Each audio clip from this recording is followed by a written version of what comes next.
Une fois que vous avez bien compris ce que votre UCI doit proposer à l'utilisateur, vous devez fournir les boutons pour que cela fonctionne. Mais ne jetez pas tous ces boutons au hasard sur l'écran. Il y a plusieurs principes de conception à garder à l'esprit lorsque vous commencez à organiser la disposition visuelle de chaque page. Encore une fois, certaines de ces choses peuvent sembler évidentes, mais cela les rend également faciles à négliger si vous ne les gardez pas à l'esprit lors de la conception de votre UCI. Commencez par envisager l'aspect psychologie de l'utilisateur. La plupart des pays occidentaux lisent de haut en bas et de gauche à droite, ce qui signifie que nous mettons instinctivement plus d'importance sur les éléments en haut à gauche. Par exemple, si vous créez des boutons de navigation de pages, les pages les plus importantes devraient être en haut à gauche suivies des pages moins importantes. Cette même psychologie de lecture nous dit que nous pouvons passer à la page suivante lorsque nous avons fini. C'est pourquoi le coin inférieur droit est un endroit naturel pour un bouton suivant qui dirige vers la prochaine page UCI. Bien sûr, ce ne sont pas des règles. Vous pouvez mettre en forme votre UCI comme vous le souhaitez. Mais s'il n'est pas construite de manière intuitive, vos utilisateurs peuvent prendre un certain temps à apprendre les fonctions. La chose la plus importante à considérer est probablement la cohérence. Une fois que vous avez choisi une méthode de navigation, vous devrez essayer de garder ce style dans l'ensemble de l'UCI.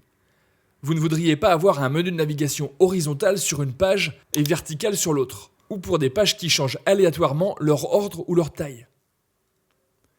Garder des règles cohérentes dans votre conception donne à l'utilisateur la meilleure chance de l'utiliser avec succès.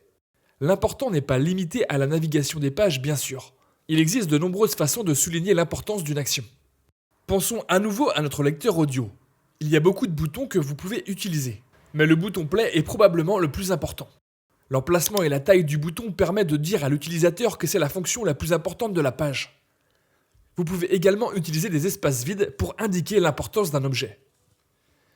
Dans cet exemple, le bouton play n'est pas plus grand que les autres boutons, mais vous pouvez le mettre en valeur en laissant de l'espace vide autour de lui pour montrer qu'il est plus important que les autres boutons.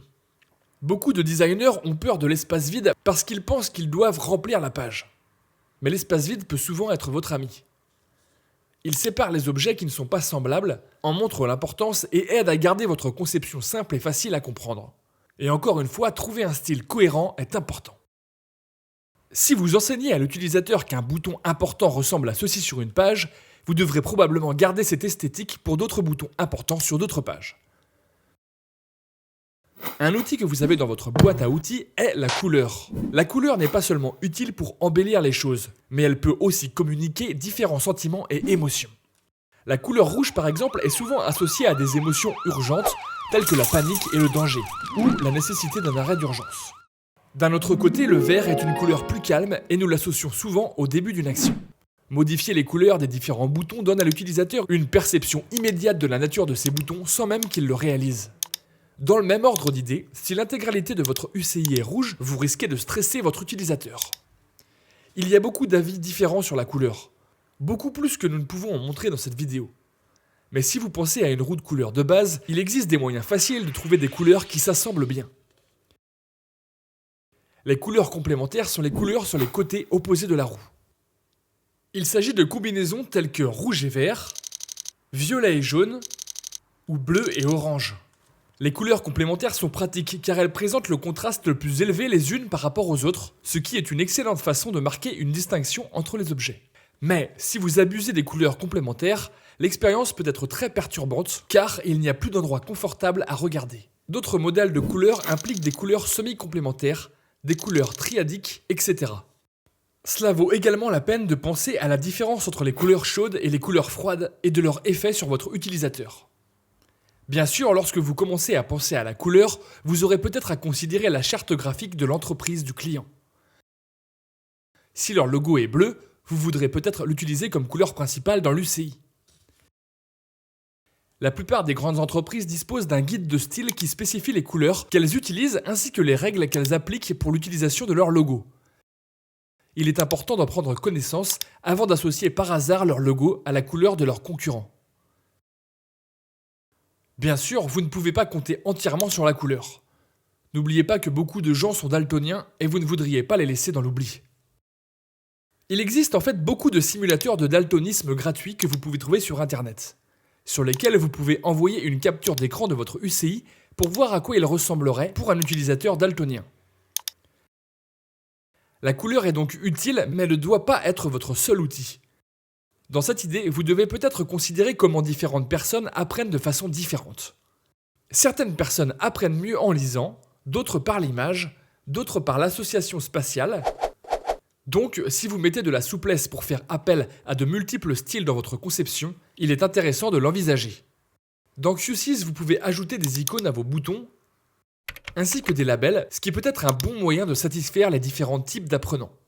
Il y a un autre concept critique à considérer lorsque vous construisez votre UCI, la rétroaction. Non pas la rétroaction audio, nous ne voulons pas cela, je parle d'une information que l'écran vous affiche pour vous faire savoir que vous avez fait quelque chose. Pour certaines fonctions, les rétroactions sont évidentes. Lorsque vous appuyez sur un bouton qui navigue vers une autre page, l'écran passe à cette page. De nombreux boutons fournissent naturellement des rétroactions. Un bouton de basculement par exemple changera sa couleur lorsque vous appuyez dessus. Un bouton de lecture s'allume tant que son lecteur audio est en cours de lecture. Mais d'autres boutons ne donnent pas les informations qu'ils souhaitent à l'utilisateur. Si vous ne fournissez aux utilisateurs que des boutons de volume par exemple, ils ne savent pas vraiment où ils se trouvent dans la plage de gain. Vous voudrez peut-être leur fournir aussi un indicateur complémentaire. Si vous leur permettez de rappeler un instantané qui modifie les paramètres de contrôle qui ne figurent pas sur la page UCI actuelle, vous pouvez donner une indication que le preset a été chargé. Toute indication visuelle fournie à un utilisateur indiquant que son action a eu un effet l'aidera à se sentir en confiance lors de l'interaction avec le système. Enfin, n'oubliez pas de tester votre UCI.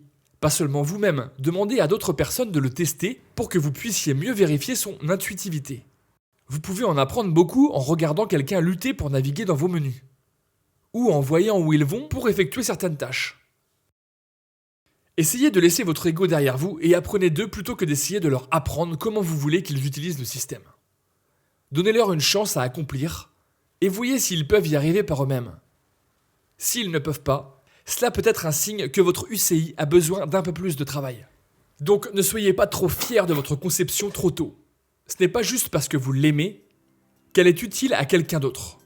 Et si vous souhaitez qu'un concepteur graphique enrichisse le style visuel du système, assurez-vous que l'UCI est d'abord testé sur le terrain avant de créer des images qui pourraient être plus difficiles à modifier plus tard. J'espère que cela vous donne une bonne base d'éléments à envisager lors de la conception de votre UCI. L'expérience utilisateur est tout aussi importante que la plateforme, car tout votre travail à l'intérieur du logiciel est inutile si personne ne peut comprendre comment l'utiliser. Merci de nous avoir regardés.